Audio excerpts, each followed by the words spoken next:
ಬಂದವ. ಓಂ ಹಾಂ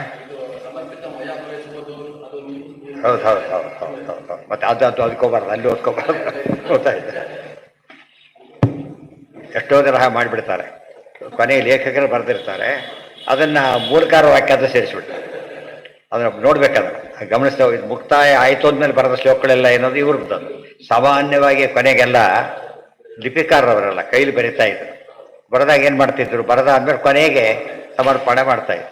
ಕೆಲವರು ಬರೀ ಕೃಷ್ಣಾರ್ಪ ಅಂತ ಅವ್ರ ಹೆಸರು ಹೇಳ್ಕೊತಾ ಇದ್ರು. ಅದೆಲ್ಲ ಪದ್ಧತಿ ಅದು. ಅದ್ರ ಗಮನಿಸ್ತಾ ಇದ್ದವ್ರು ಏನು ತಿಳ್ಕೊಂಡ್ರು, ಕೆಲವರೆಲ್ಲ ಅದು ಮುಗಿಸ್ಬೇಕಾದ್ರೆ ಬೇರೆ ಮತ್ತು ಅವ್ರು ಬೈದು ಮುಗಿಸ್ತಾರೆ. ಅದು ಆಚಾರ್ಯ ಬರೆದ ಶ್ಲೋಕ ಅಂತ ಆಚಾರ್ಯ ಮೇಲೆ ಹಾಕ್ತಾರೆ. ಆಚಾರ್ಯ ಬರೆದಿದ್ದಲ್ಲ. ಗೊತ್ತಾಯ್ತಾ?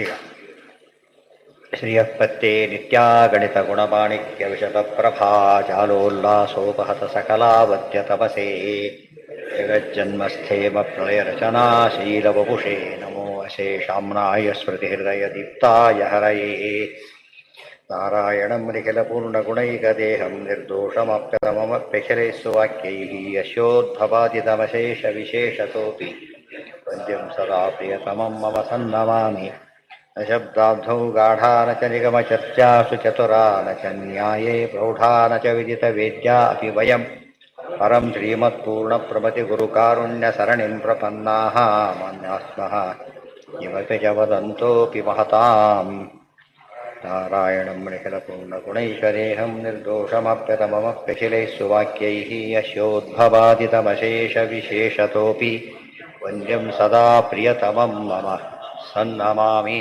ಓಂ ಓಂ ಅಥಾತೋ ಬ್ರಹ್ಮ ಜಿಜ್ಞಾಸಾ. ಓಂ ಕುಪಿತಾ ಹಿ ಫಣಚ್ಛಾಯಾ ಸಮೀಕೃತ್ಯಾಪರಂ ಸುಖಂ ಸೇವಂತೆ ಯತ್ಪದಂ ಧೀರಾಃ ತಮುಪಾಸೆ ಶ್ರಿಯಃ ಸಂಭಜೆ ವಲ್ಲಭಂ ಶ್ರಿಯಃ.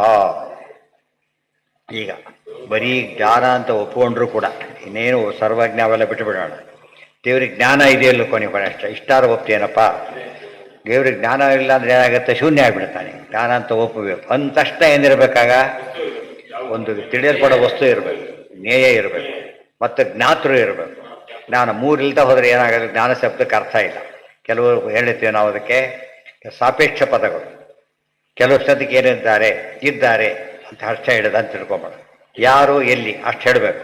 ಯಾವುದೇ ಪದಕ್ಕೂ ಕೂಡ ಏನಿರಬೇಕು, ಅದಕ್ಕೊಂದು ಮಿನಿಮಮ್ ಜ್ಞಾನ. ಯಾವ ತಿಳಿದ್ರೆ ಜ್ಞಾನ ಅಂತ ಬಂತಲ್ಲ. ತಿಳುವಳಿಕೆ ಜೊತೆಗೆ ಏನಿರಬೇಕು, ತಿಳಿಯಲ್ಪಡೋ ವಸ್ತು ಇರಬೇಕು, ತಿಳಿತಕ್ಕಂಥ ಮನುಷ್ಯ ಇರಬೇಕು. ಅಂದಮೇಲೆ ಅದಿಲ್ಲದೆ ಹೋದರೆ ಜಡ ಪದಾರ್ಥ ಇದೆ, ಘಟ ಇದೆ, ಪ್ರಶ್ನೆ ಇಲ್ಲ. ಘಟ ಇದೆ, ನಮ್ಮ ಜ್ಞಾನ ಅದು, ಅದಕ್ಕೆ ನಮಗೆಲ್ಲ ಬೇಕೇ ಬೇಕು. ಅದಕ್ಕೆ ಘಟ ಪದಾರ್ಥ ಇದೆ. ನಾವು ಹೇಳ್ತಿರೋದು ಬ್ರಹ್ಮ ಒಬ್ಬನೇ ಇದ್ದ ಅಂತ ನಮ್ಮ ವಿಷಯ ಅಲ್ಲ. ಈಗ ನಾವು ಹೇಳ್ತೇವೆ ಘಟಕ್ಕೆ ಜೀವ ಇಲ್ಲ, ಏನೂ ಇಲ್ಲ, ಬಿಟ್ಬಿಡಿ. ಆದರೆ ನಮಗೆ ಘಟದ ಜ್ಞಾನ ಇದೆ ಅಂತ ನನಗೇನು ಗೊತ್ತಾಯ್ತು, ಈಗ ಘಟ ವಿಷಯ ನಾ ತಿಳ್ಕೊಂಡವನು, ಮತ್ತೇನದು ಘಟದ ಜ್ಞಾನ, ಮೂರು ಹೇಳಬೇಕಾದೀಗ. ಈಗ ಬ್ರಹ್ಮ ಒಬ್ಬನೇ ಇದ್ದಾನೆ, ನಮ್ಮ ಸೈಡ್ ಬಿಟ್ಬಿಡೋಣ. ಈಗ ಬ್ರಹ್ಮ ಸೈಡಿಂದ ನೋಡೋಣ. ಬ್ರಹ್ಮನಿಗೆ ಜ್ಞಾನ ಇದೆಯೋ ಇಲ್ಲವೋ ಪ್ರಶ್ನೆ. ಈಗ ಇಲ್ಲ ಅಂದರೆ ಏನಾಗ್ತಾನೆ, ಜಡ ಆಗ್ತಾನೆ, ಜಡ ಪದಾರ್ಥ ಆಗಬಾರ್ದು. ಮತ್ತೆ ಇದೆ ಅಂದ ತಕ್ಷಣ ಏನು ಹೇಳಬೇಕು ನೀವೀಗ, ಯಾವುದ್ರ ಬಗ್ಗೆ ಇದೆ ಅಂತ ಹೇಳಬೇಕೀಗ. ಹಿಂದೆ ಯಾವುದೋ ಒಂದು ವಸ್ತುವಿನ ಬಗ್ಗೆ ಹೇಳಬೇಕು, ಇಲ್ಲ ತನ್ನ ಬಗ್ಗೆ ಹೇಳಬೇಕು. ಸರಿಯಾಗಿ ಅರ್ಥ ಮಾಡ್ಕೋಬೇಕಾದ್ರೆ ಯಾವುದೋ ವಸ್ತುವಿನ ಬಗ್ಗೆ ಹೇಳೋದಕ್ಕೆ ಹೊರಟೆ ಯಾವುದೋ ವಸ್ತು ಇಲ್ಲೇ ಇಲ್ಲ. ಯಾಕೆ, ಒಂದು ಮಿಥ್ಯೆ ಆದ್ದರಿಂದ ಯಾವುದೂ ಇಲ್ಲೇ ಇಲ್ಲ. ತನ್ನ ಬಗ್ಗೆ ತಿಳ್ಕೊತಾನೆ ಅಂತ ಕೇಳಿದರೆ ಏನು ಕರ್ತಕರ್ಮ ವಿರೋಧ ಬರುತ್ತೆ. ಜೊತೆಗೆ ಏನಿಲ್ಲ, ಅವನಿಗೆ ತಿಳುವಳಿಕೆ ಆ ಥರ ತಿಳುವಳಿಕೆ ಕರ್ತಕರ್ಮ ವಿರೋಧದಿಂದಾಗಿ ಸಾಧ್ಯನೇ ಇಲ್ಲ. ಒಂದು ಗುಣ ಬಂದ್ಬಿಟ್ರೆ ಕಷ್ಟ. ಗುಣ ಇದ್ರೆ ತಾನೇ ತಿಳ್ಕೊಬೇಕು. ಅವನಿಗೆ ಏನು ಗುಣ ಇಲ್ಲೇ ಇಲ್ಲ. ಗುಣ ಒಪ್ಪಬೇಕಾಯ್ತು, ಕರ್ತಕರ್ಮ ವಿರೋಧ ಪರಿಹಾರ ಮಾಡಬೇಕಾಯ್ತು. ಎರಡೂ ಬಂದಿದ್ದರಿಂದ ಏನಾಯಿತು, ಅವ್ರಿಗೆ ಜ್ಞಾನ ಇಲ್ಲ ಅಂತ ಹೇಳೋದೇ ಉತ್ತಮ. ಶೂನ್ಯ ಆಗ್ತಾನೆ. ಅದನ್ನೇ ಬೌದ್ಧರು ಹೇಳಿದ್ದು. ಅದರಿಂದ ಏನಾಯ್ತು, ಈಗ ಇಷ್ಟೆಲ್ಲ ಹೋಗಿ ಎಲ್ಲಿ ಬಂದಾಗಾಯ್ತು ನೀವೀಗ, ಅಲ್ಲಿಗೆ ಸಿಕ್ಕ, ಏನು ಪ್ರಯೋಜನಕ್ಕೆ ಬರಲಿಲ್ಲ.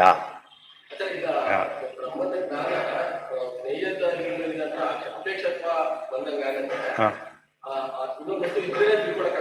ಹೌದು. ಯಾರು ಅವರ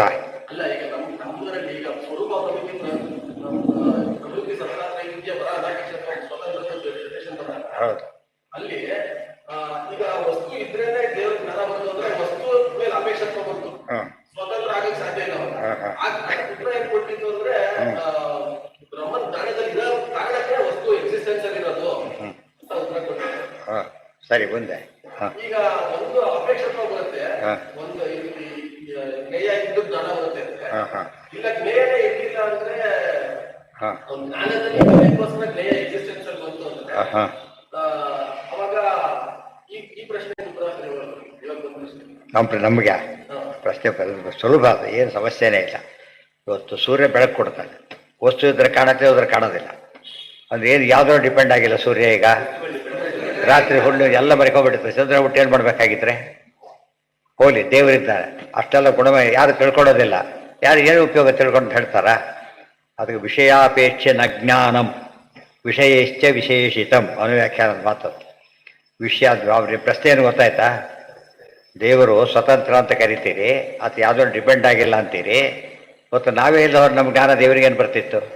ಅದರಿಂದ ಏನು ಒಪ್ಕೊಬೇಕಾಯ್ತು? ಈಗ ನಮ್ಮ ಮೇಲೆ ಡಿಪೆಂಡ್ ಆಗಿದ್ದಾರೆ ಅಂತೇಳಿ ಅಲ್ಲ. ಯಾಕೆ?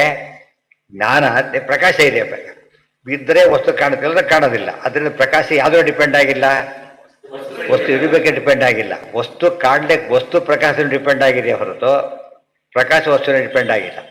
ಅದಕ್ಕೆ ಉತ್ತರ ಕೊಟ್ಟರು ಆಚಾರ್ಯ. ವಿಷಯ ಸೂರ್ಯಪ್ರಭಾವದ ಕೆಲಂ ಭಾಸಯಂತಿ ನಿರಂತರ ದೃಷ್ಟಾಂತ ಕೊಟ್ಟು, ಸೂರ್ಯನ ಬೆಳಕು ಕೊಡುತ್ತೆ, ಇಲ್ಲದ್ರೆ ಇಲ್ಲ ಅಂತ ತೋರಿಸುತ್ತೆ, ಇದ್ರೆ ಇದೇನು ತೋರಿಸುತ್ತೆ ಅಷ್ಟೇ ಹೊರತು ಏನು ಅಂತ ಹೇಳ್ಬೇಕು? ಅದಕ್ಕೆ ಡಿಪೆಂಡೆನ್ಸ್ ಇಲ್ಲ ಅದರ ಮೇಲೆ. ಅದು ದೇವರೇ ಇದ್ದಾನೆ. ನಮ್ಮೇನು ಎಲ್ಲ ಜನ ಕೆಲಸ ಮಾಡಿಸಿದ್ರು ಕೂಡ ಡಿಪೆಂಡೆನ್ಸ್ ಇಲ್ಲ. ಡಿಪೆಂಡೆನ್ಸ್ ಇದ್ದು ಕೆಲಸ ಮಾಡಿಸೋದು ಬೇರೆ, ಅವಕಾಶ ಕೊಡೋದು ಬೇರೆ.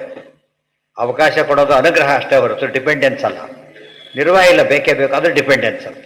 ಅಲ್ಲೊಂದು ಕೋರ್ ಇದೆ, ತೊಗೋಬೇಕಾಗಿದೆ, ಆಗ್ತಾ ಇಲ್ಲ, ಯಾರೋ ಕೇಳಿದ್ರೆ ತಂದು ಕೊಟ್ಟರು, ಡಿಪೆಂಡೆನ್ಸ್ ಬಂತು. ತಾನೇ ಹೋಗೋದು, ಇಲ್ಲ ನನಗೆ ಚಾನ್ಸ್ ಕೊಡಿ ಅಂತ ಕೇಳಿದ್ರು, ಆಯಿತು ಅಂತ ಹೇಳಿದ್ರು. ಅದೇನದಲ್ಲ, ಡಿಪೆಂಡೆನ್ಸ್ ಅಲ್ಲ. ಅರ್ಥ ಆಯ್ತಾ? ಇದು ಅರ್ಥ ಮಾಡಿಕೊಂಡು ಸೇವೆ ದೇರ್ಫೋರ್ ಇದು ಈ ಪ್ರಶ್ನೆಗೆ ಅವ್ರು ನಮ್ಮನ್ನು ಪ್ರಶ್ನೆ ಕೇಳಬೇಕು, ಕೇಳಿದಾಗ ಉತ್ತರ ರೆಡಿ ಆಗಲೇ, ಅವ್ರಿಗೆ ಉತ್ತರ ಕೊಡಕ್ಕೆ ಬರೋದಿಲ್ಲ. ಯಾತಕ್ಕೆ?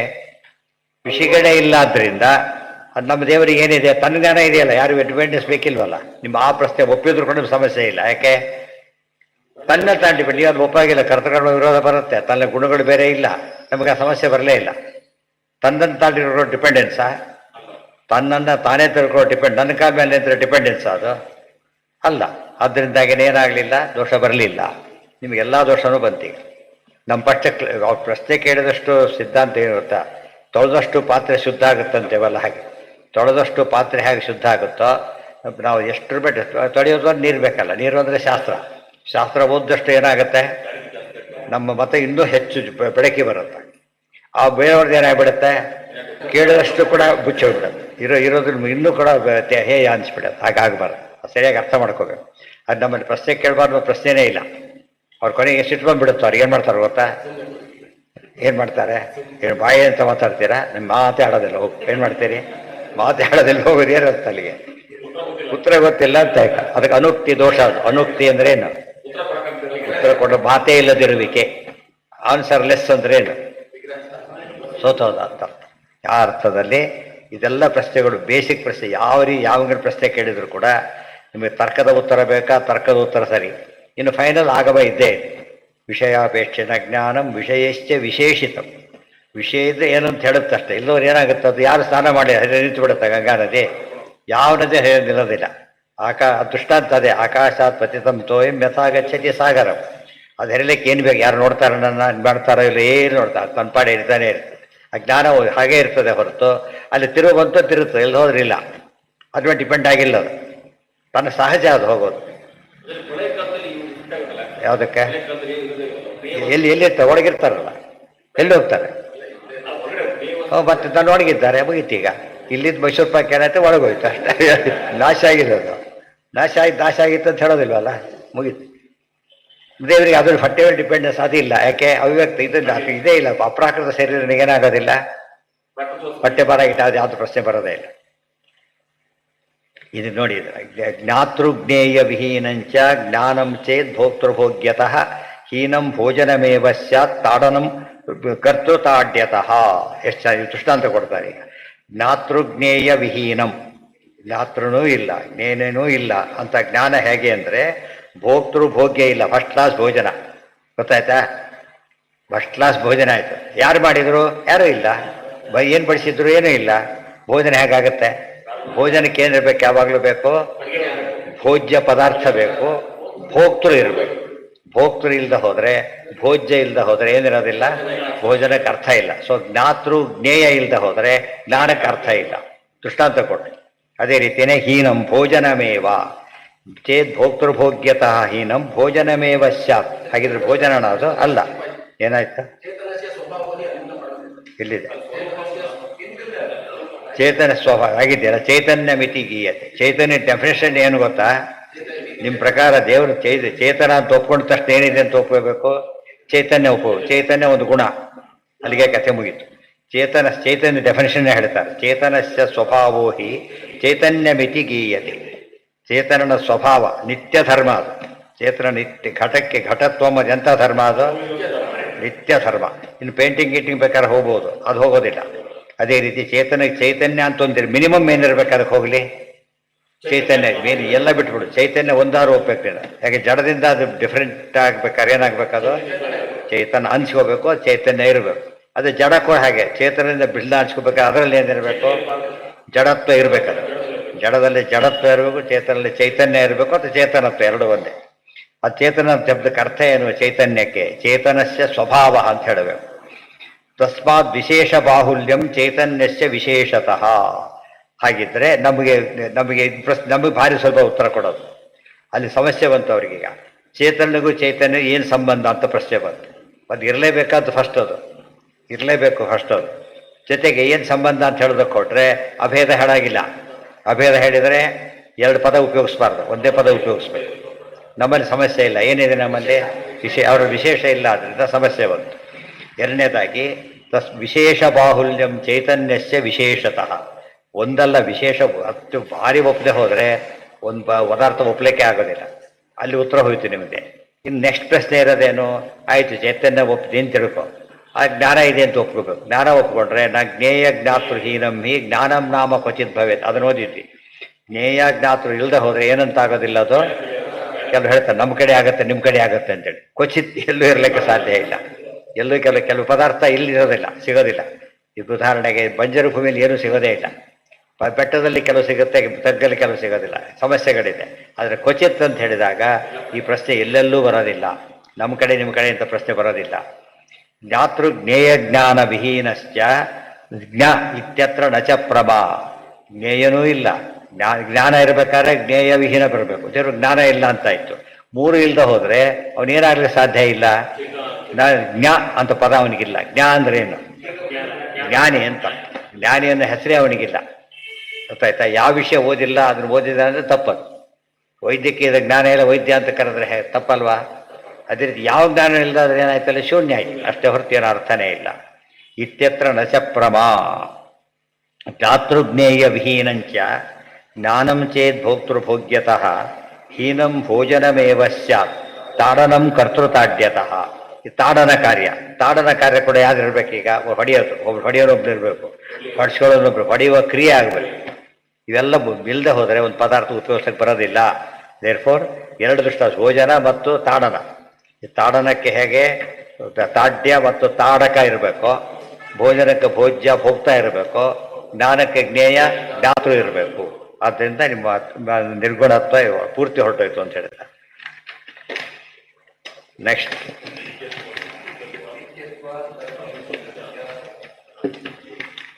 ನಿತ್ಯತ್ವ ತಾದೃಶಂಚ ಸ್ಯಾದಿತಿ ಚೇತ್ ನಿತ್ಯತ್ವ ತಾದೃಶಂಚ ನಿತ್ಯತ್ವಂ ಅಕಾರ್ಯತ್ವಸ್ಯ ಉಪಲಕ್ಷಣಂ.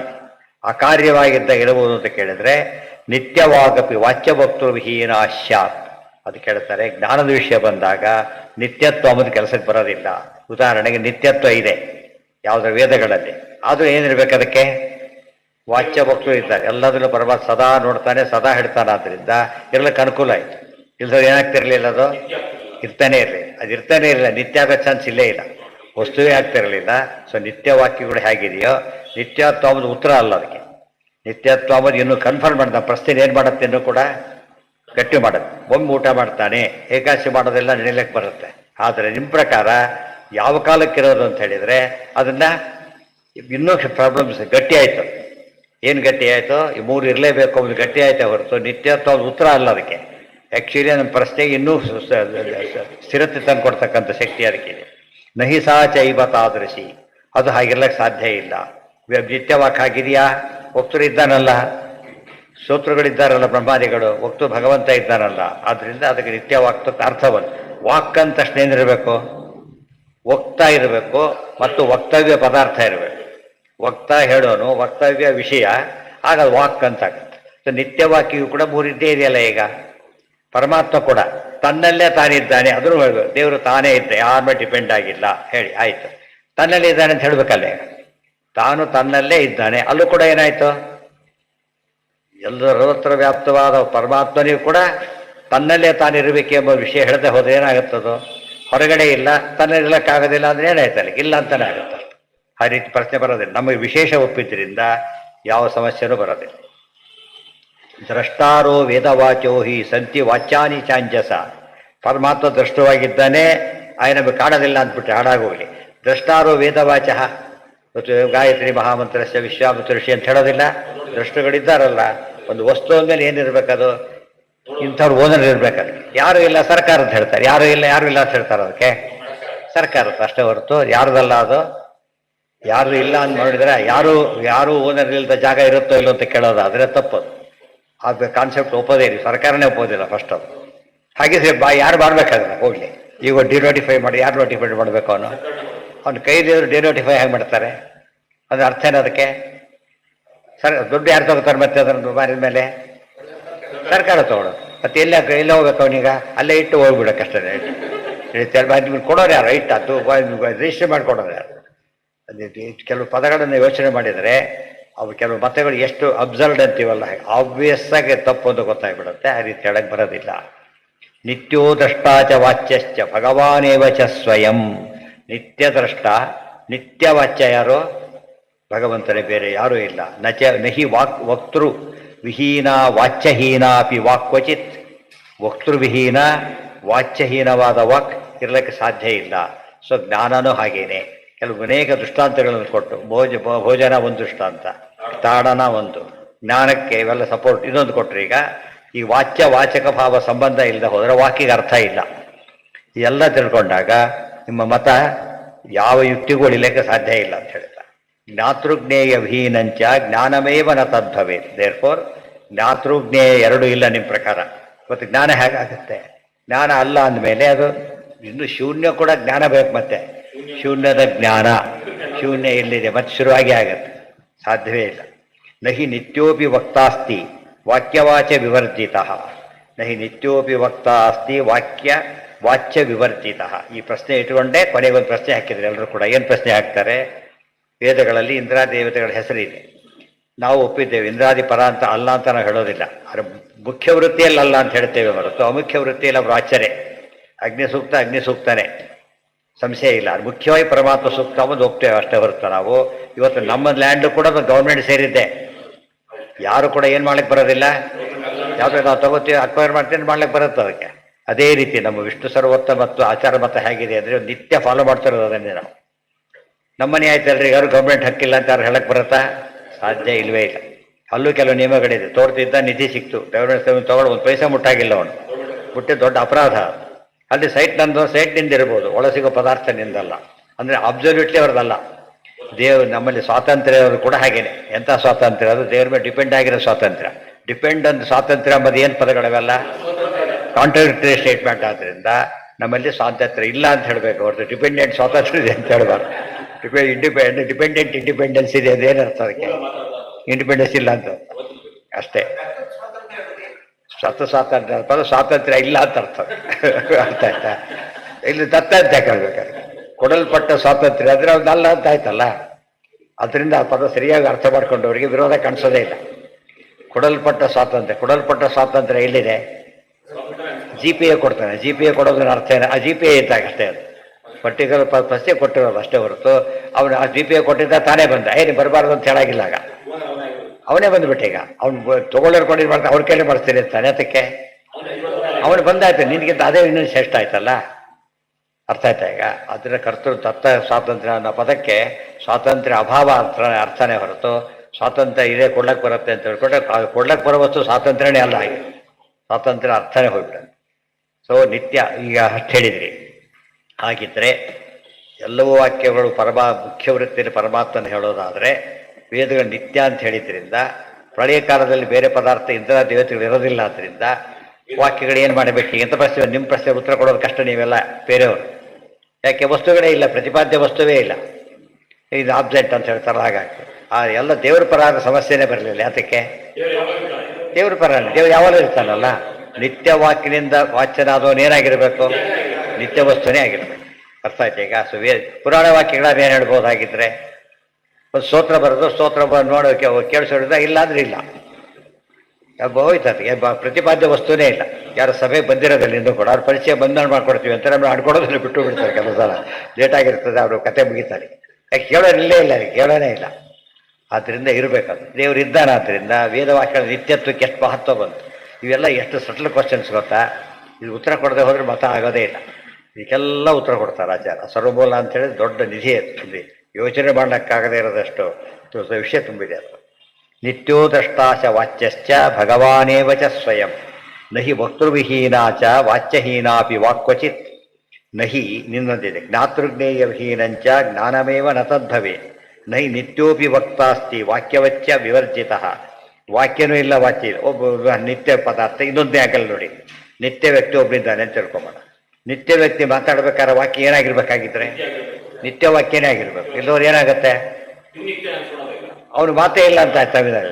ಅವ್ನು ಮಾತಾಡ್ಲಿಕ್ಕೆ ಬರುತ್ತಂದ್ರೆ ನಿತ್ಯ ವಾಕ್ಯ ಆಯ್ತಲ್ಲ. ಈಗ ಅಂದ್ರೆ ಈ ಕಡೆಯಿಂದ ತಗೊಂಡ್ರು ನಿತ್ಯತ್ವ ದೇವರಿಗೆ ಬರಬೇಕು, ಆ ಕಡೆಯಿಂದ ತಗೊಂಡ್ರೆ ಇರು ನಿತ್ಯತ್ವ ಬರಬೇಕು. ದೇರ್ಫೋರ್ ನಿತ್ಯ ವಾಕ್ ಕಾನ್ಸೆಪ್ಟ್ ಎಂಬುದು ಅದು ಕಲ್ಪಿತ ಅಲ್ಲ, ಇರಲೇಬೇಕಾದ ಪದಾರ್ಥ. ಜ್ಞಾನಜ್ಞೇಯ ವಿಹೀನಶ್ಚ ಜ್ಞೋಪೇವಂ ನೈವ ವಿದ್ಯೆ ನಿಗಮನ ಆಯಿತು. ಆದ್ದರಿಂದ ಇಷ್ಟೆಲ್ಲ ಯೋಚನೆ ಮಾಡಿದಾಗ ತಿಳುವಳಿಕೆ ಇರೋಣ ಅನ್ಸ್ಕೋಬೇಕಾದ್ರೆ ಜ್ಞಾನಜ್ಞೇಯ ವಿಹೀನಶ್ಚ. ಕೆಲವು ಸತ್ಯ ಗೊತ್ತಿಲ್ಲ ಅಂತಾನೆ, ಅಲ್ಲೂ ಕೂಡ ಪ್ರಶ್ನೆ ಬರುತ್ತೆ. ಗೊತ್ತಿಲ್ಲ, ಗೊತ್ತಿದೆ ಅಂದ್ರೆ ಹೇಗೆ ಸಮಸ್ಯೆನೋ, ಗೊತ್ತಿಲ್ಲ ಅಂದ್ರೆ ಸಮಸ್ಯೆ ಶುರುವಾಯ್ತು. ಏನು ಗೊತ್ತಿಲ್ಲ ಶುರು ಮಾಡ್ತಾರೆ.